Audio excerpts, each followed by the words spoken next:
Hello everybody! This is me, Lee, presenting GameGuru MAX live broadcast number 17. Everybody knows the form by now. I rabbit on for between 15 and 30 minutes, and you hopefully glean some insight into what I'm getting up to in the wonderful world of GameGuru MAX development. And almost as a prerequisite, your price of entry is to let me know whether you can hear me or not. You can do that in the live chat, which you should be able to see on the right of your screen. So if you can yell, yes, you can hear me, great, wonderful. The format is that you can ask me questions. So post your questions in the chat, do a question mark, or put your question in square brackets, preferably a question mark at the end, and I'll answer them at the end of this broadcast. And anything I can't get at, I will answer in the Game Guru forum thread that I will create with this recording later on. So I've got quite a lot to get through, and I know I like to talk, so I'm going to get straight into it if that's all right. So I'm going to show you this one first. Just a mock-up. Nothing to be too alarmed about. When you first enter the GameGuru software, we want to make sure that the UI is right this time. We want to really scrutinize the UI before we would call it a finished releasable product. And we start with the welcome screen, the very first screen you're going to see when you install the software for the first time. This is just a mock-up, but I felt it would be a good idea to share it with you. It's the one that we like internally, and now we're working on some other bits and pieces in and around it. The feedback right now, it's a little bit dark, you know, it's a bit monotone, so we're going to try and pick it up with some accents and some other bits and bobs and a few ideas. So this isn't the final version, this is just in development sneak peek. This is the kind of what we're looking at right now that you would normally not see until the software is finished. But as you can see, it's pretty cool. You can not only create the game as you can do before, but you can also go through some sample games and demos, edit games that are already pre-built, and also you've got tutorials, so you can actually go through all the tutorials in video form before you have to descend into the interface and learn what all the buttons do. So it's sort of like to really help those new users who just come into GameGuru MAX for the first time. Of course, it won't say welcome back if you go in for the first time. Well, after a little bit of a logic there to just say welcome instead of welcome back. So that's a mock-up of the welcome screen, and there's many more things we'll be mocking up, and I'll be pleased to share them during our live broadcasts. This is something else we're working on, the auto updater. It's something that GameGuru has had for its entire existence under the auspices of the Steam architecture, where software would automatically update as soon as we release an update for you. Well, GameGuru MAX will be available as a standalone as well, so we needed to create our own auto updater, which is what this is. Extremely crude. As you saw in the previous one, we are mocking up the UI and scrutinizing it all internally. This is not a mock-up. This is what you would call programmer error, and it only shows the functionality, i.e. where your installation is at the moment, the version you've got, the latest version that sits on the server, and then options to scan the server to see which files are out of date, which ones are corrupt, all that kind of thing. Then it creates a package of, right, I know what I need to do now to update your software, and then it goes ahead, proceeds, and it does that. And we're also going to add the ability so you can choose which version you want this auto updater to apply. So you don't just get the latest version. If you want to go back to a previous version or back several versions, then this system will allow you to do that too. And it will also auto run. When you first run the software, it will do a very quick check against the server to see if you are on the latest version, and if you're not, it will remind you, oh, there's a new version, do you want to download it? You click a button, this will pop up and then do the biz for you. It also means, and this is the bit that, this is why I brought it up to the top of the priority list, it means you no longer have to download 2 GB installers every time we make a code change.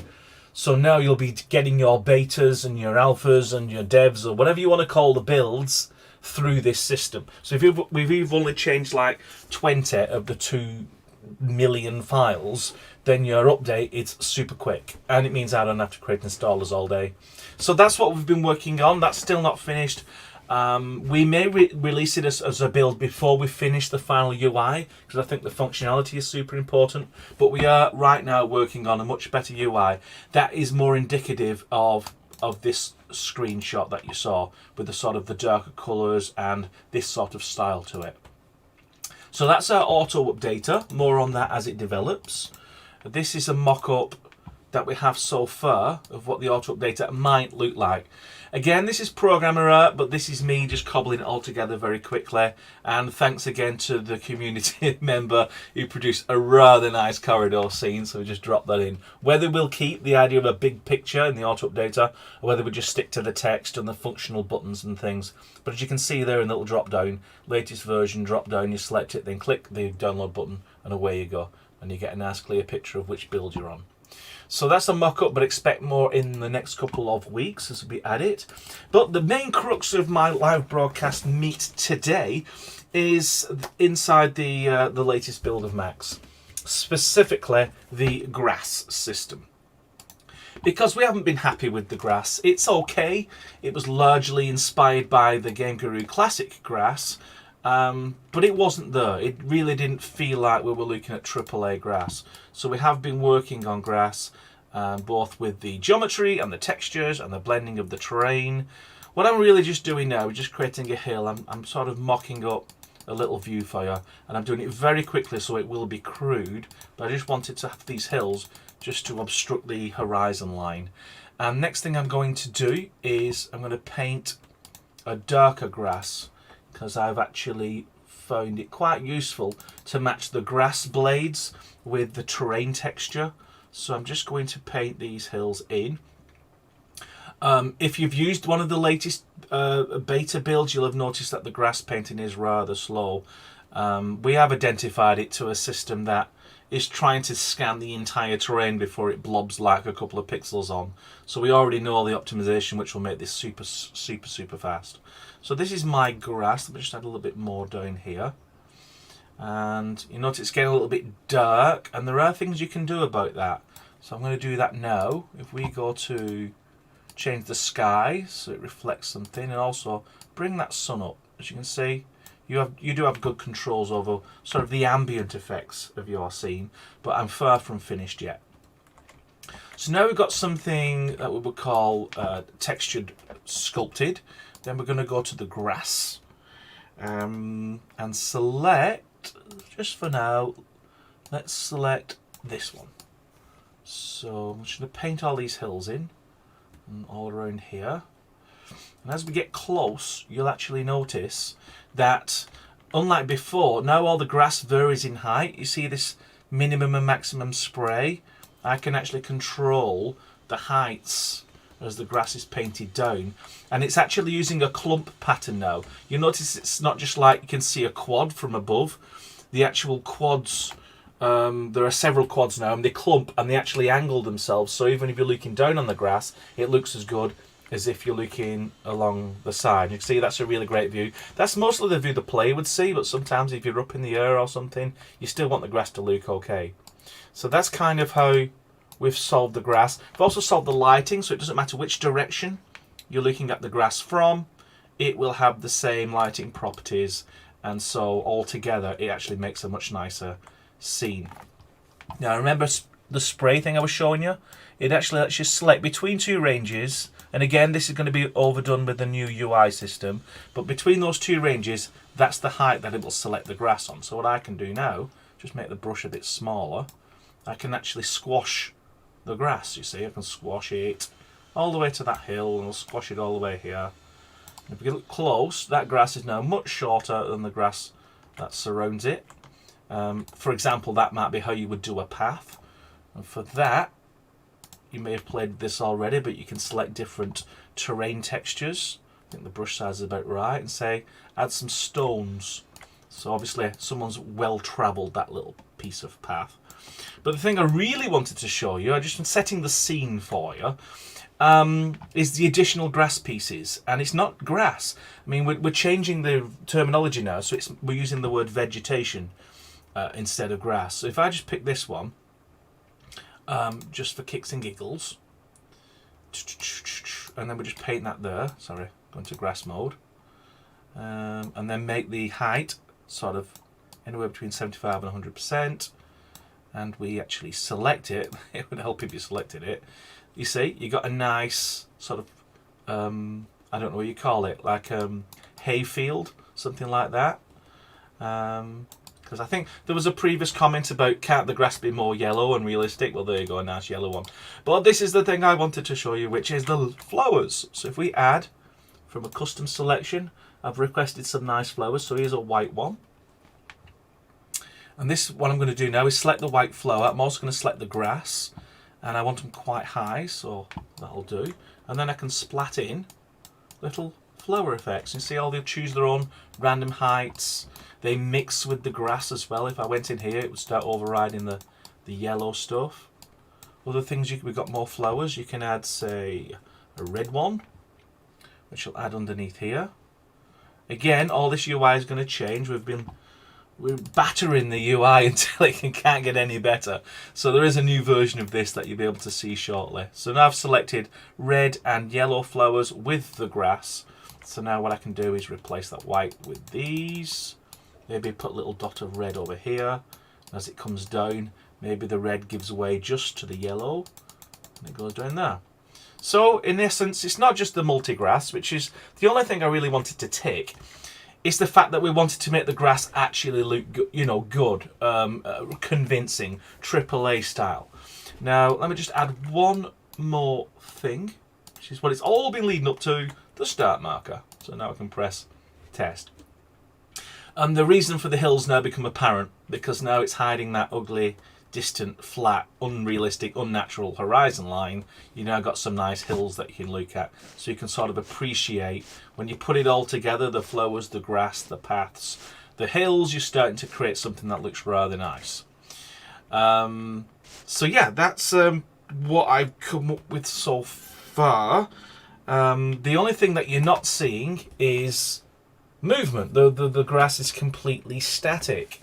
And I didn't just want to do the old shader trick of sticking a cosine on the very tips of the blades and having some random number just move them around.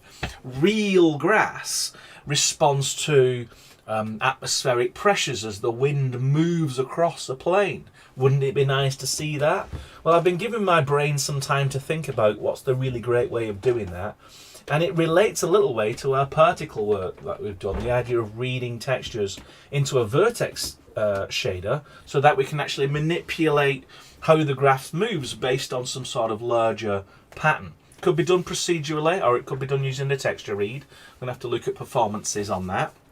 But the idea is, not only will you be able to see the grass move and wind gushes move the grass, and you can actually see the wind like a blob of wind moving across, but you'll also be able to control the direction and the speed and the fluctuations of that wind as well.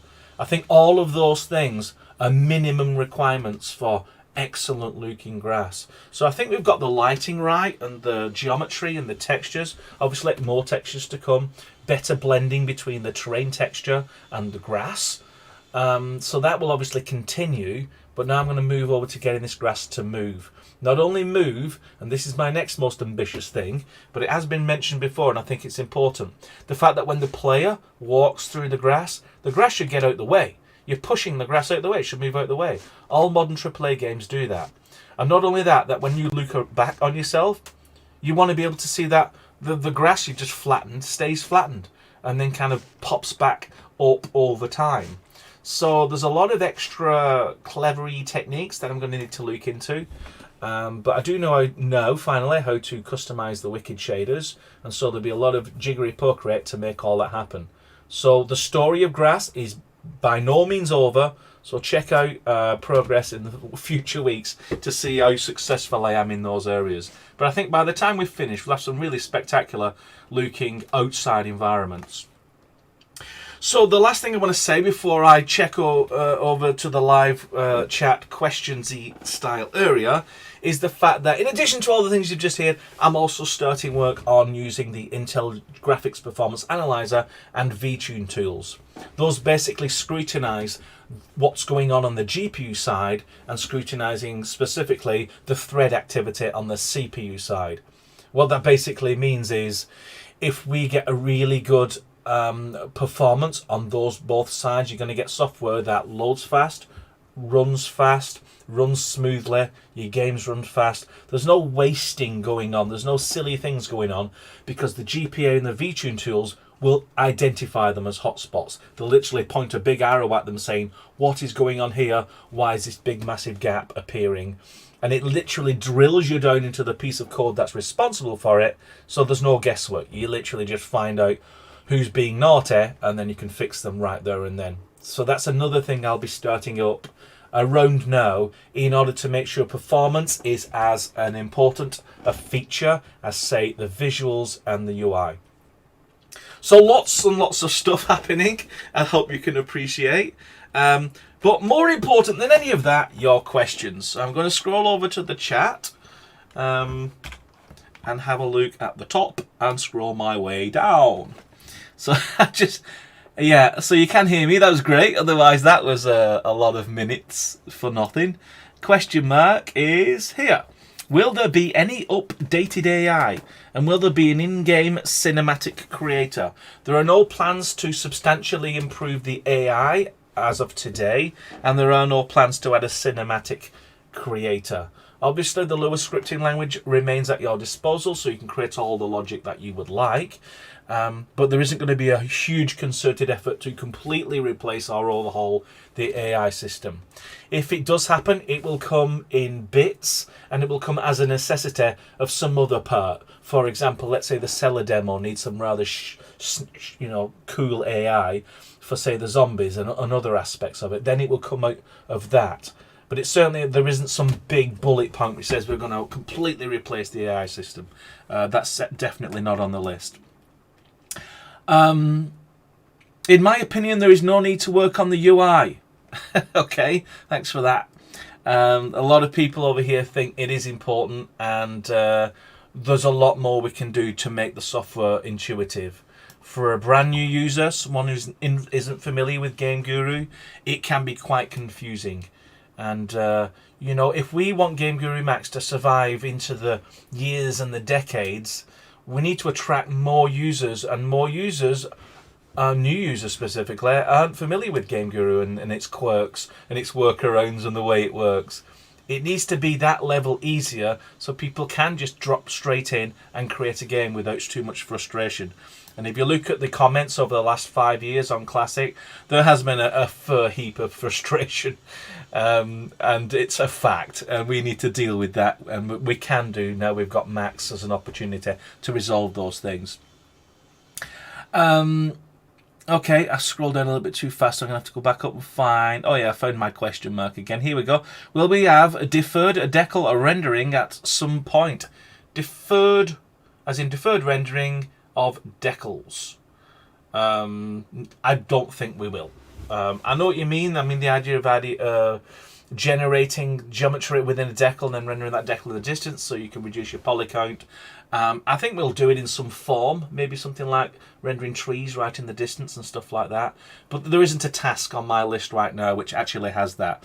But if you want to expand on that question in the forums, please do, and we can explore it. It might turn out to be a critical feature that needs to be in Max. So please expound on that in the forums once I've created the thread for it.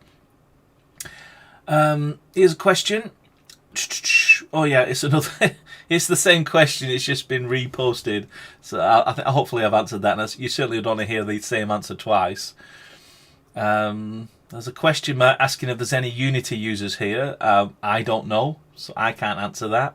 Will the tab settings improve like global ambience and surface lighting? Yeah, we're doing a full overhaul on the UI, so if there's anything that we feel we can improve upon, and we're certainly going to be sharing our UI progress as we go, and you will also have a hand in saying, yeah, you've made it worse, or you've made it better, or it could do with this or that, then we'll be listening for that feedback, because we do want the UI to be excellent. Here's a question. It's just, oh yeah, there's a question in the middle. So, productions, please start spamming as long as you have a question for the... Alright, that's basically laying down the rules. Thanks, Bellidos 3D. Next question is... yeah, there's a lot of comments. Here we go. Here's an actual question from Martin Exman. Will the next build include bug fixes that were reported in the forum? Transparency issues, etc. We have made a start on doing that. We've taken every single bug report and all your screenshots and your step-by-steps, and we've ported them into Teamwork, which is a project management system. So we have now a task item for every single one of the bugs. Certainly all the beta 1s and 2 bugs, probably half of the 3s, and we'll continue to go through that list and add them to our work list. As to when you'll see those fixes, they'll basically come in spurts and not necessarily in order. They'll be based on what we're actually working on at the time, and then we collect a lot of tasks that relate to that area, and then they'll get done as a big chunk of work. But for the details of when your particular bug gets fixed, just keep checking the change logs that we'll start releasing with our cascade of updates, which will probably begin when we finish the auto updater. It looks awesome. Thanks very much, Duke229. Do we have a question underneath? Lots of comments. Thanks for your comments. We might get through this in one piece. Here we go. Here's a question from Zirath.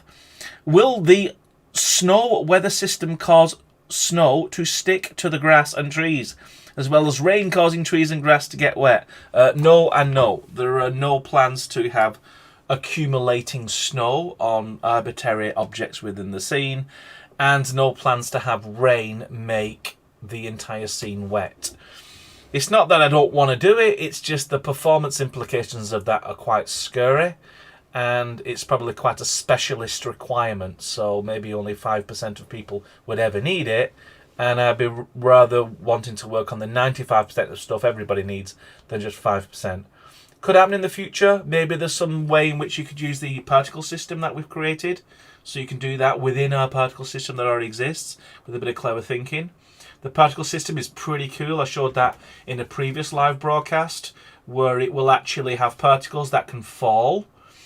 And remember, we are going to use the particle system, a new particle system for the weather.